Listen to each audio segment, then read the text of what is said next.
नमस्कार दोस्तों। आज से 3000 साल पहले पुराने चाइना में एक संत पैदा हुए थे। उनका नाम लाओ त्सु था। लाओ त्सु की गिनती उस समय के सबसे महान समझदार लोगों में की जाती थी। उस समय चीन के जो सम्राट थे वह भी उनसे सलाह लिया करते थे, क्योंकि लाओ त्सु के बुद्धिमानी के सैकड़ों किस्से प्रसिद्ध थे और उनका बड़ा मान सम्मान था। पूरे चाइना में एक बार कुछ ऐसी ही घटना घटी कि सम्राट के दरबार में एक व्यापारी आया जिसके पास 2 फूल था। उस व्यापारी ने सम्राट के सामने 2 शर्तें रखीं। कहा, अगर सम्राट पहचान लेते हैं कि इनमें से कौन सा फूल असली है और कौन सा फूल नकली है, तो वह दोनों फूल सम्राट को भेंट कर देगा और अपनी आधा संपत्ति राजकोष में जमा कराएगा। लेकिन अगर सम्राट नहीं पहचान पाते तो उन्हें उतना ही धन व्यापारी को देना पड़ेगा। सम्राट ने व्यापारी की शर्त को मान ली। अब सम्राट के सामने 2 फूल लाए गए। उसमें से एक फूल असली था और दूसरा फूल नकली था। लेकिन उन दोनों फूलों में फर्क कर पाना बड़ा ही मुश्किल था, क्योंकि देखने में दोनों फूल बिल्कुल एक जैसे थे। जैसे लग रहे थे कि जिस कारीगर ने उस फूल को बनाया है वह असली फूल के मुकाबले ही वैसे ही शक्ल उसे दिया है।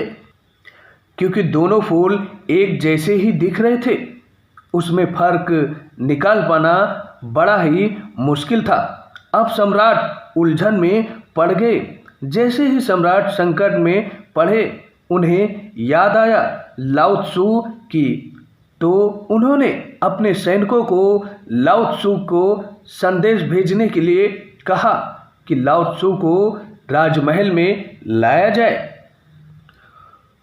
तो लाओ त्सु को बुलावा भेजा गया। लाओ त्सु के समझदारी के किस्से बड़े मशहूर थे, इसलिए व्यापारी को भी थोड़ा घबराहट होने लगी। हालांकि वह व्यापारी कभी लाओ त्सु से मिला नहीं था, लेकिन उनके बारे में बहुत कुछ सुना था कि लाओ त्सु बहुत ही बुद्धिमान व्यक्ति हैं। लाओ त्सु को संदेशवाहक ने संदेश भेजा कि सम्राट एक दुविधा में फंस गए हैं। 2 फूलों में पहचान करनी है कि असली फूल कौन सा है और नकली फूल कौन सा है, लेकिन सम्राट उसे पहचान नहीं पा रहे हैं। लाओ त्सु ने सम्राट के दरबार में पहुंच गए। लाओ त्सु ने उन दोनों फूलों को बड़े ध्यान से देखा और उनमें फर्क करने का प्रयास करने लगे। लाओ त्सु भी दुविधा में पड़ गए। वह सोचने लगे, क्योंकि दोनों फूल हूबहू एक जैसे ही दिखते थे और उन्हें पहचान पाना बड़ा ही मुश्किल था।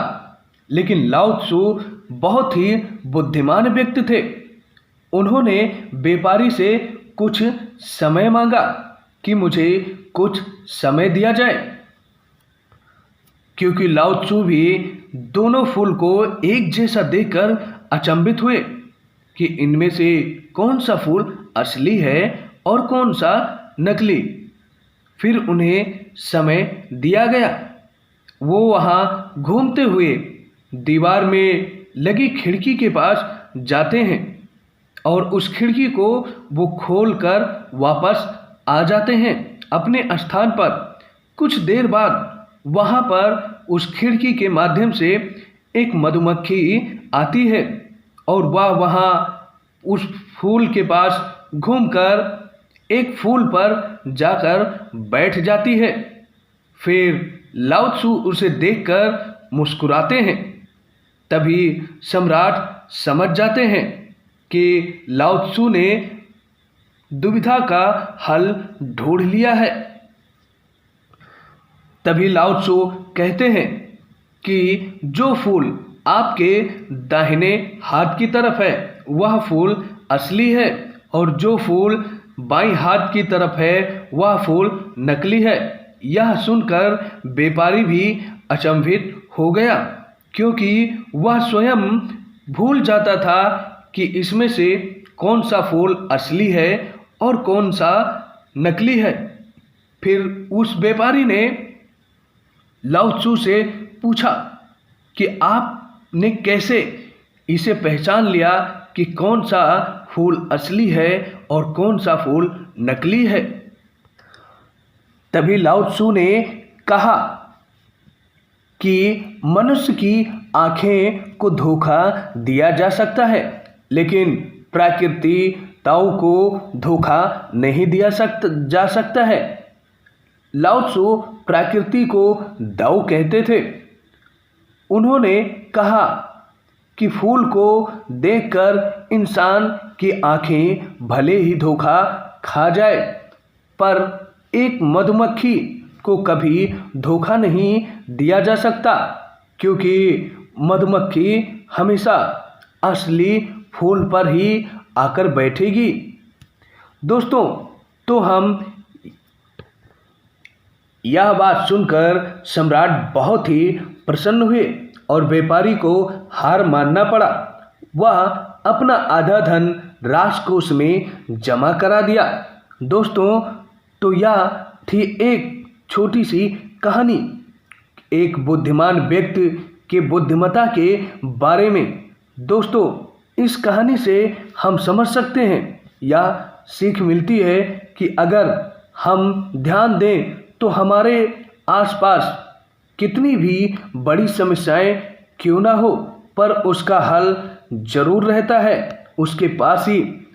दोस्तों, इसलिए जीवन में हमें कहीं भी, कभी भी, कितनी भी बड़ी समस्याएं क्यों ना हो, पर उसका समाधान अवश्य रहता है उसके पास ही। क्योंकि जब आप पूरे एकाग्रता से हर समस्या का समाधान ढूंढते हैं तो आपको समस्या का समाधान अवश्य मिलता है। इसलिए अपने जीवन में कभी भी कितनी भी समस्याएं हो तो परेशान नहीं होना चाहिए, क्योंकि समस्याएं समाधान लेकर अवश्य आती हैं। दोस्तों, यह स्टोरी आप लोगों को कैसी लगी आप कमेंट करके ज़रूर बताइएगा। कोई भी क्वेश्चन हो तो आप कमेंट कीजिएगा। मिलते हैं नए स्टोरी में